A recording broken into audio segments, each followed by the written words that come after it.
സാധ്യതകളിലേക്ക് നോക്കുന്നതാണ് വിശ്വാസം. Look at the possibilities. Praise the Lord. Hallelujah. ഇവിടെ ഇതാ ബെഥേസ്ദാ കുളത്തിന്റെ കരയിൽ 38 വർഷം ആമീനായി ഒരു മനുഷ്യൻ കടക്കുകയാ.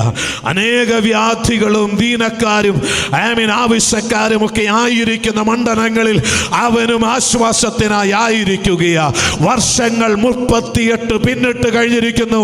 തൻ്റെ ജീവിതത്തിൽ യാതൊരു ആശ്വാസമില്ലാതെ താൻ ഏതവസ്ഥയിൽ ഇവിടെ എത്തിച്ചേർന്നോ അതേ അവസ്ഥയിൽ അവരിവിടെ ആയിരിക്കുകയാ. Praise the Lord. ഇവിടെ ഇവൻ എന്തിനു വേണ്ടിയാ കാത്തിരിക്കുന്നത്? ഒരവസരത്തിനായിട്ടാണ്. ആമീൻ. കുളത്തിലിറങ്ങി സൗഖ്യം പ്രാപിക്കുന്ന അവസരത്തിനായി അവൻ കാത്തിരിക്കുകയാണ്. ഇന്ന് പകൽക്കാലം ഈ ശബ്ദ പരിധിക്കുള്ളിൽ ഈ ചെറിയ കൂട്ടമായി ഇതിൻ്റെ നടുവിൽ ദൈവശബ്ദം കേൾക്കുന്ന പല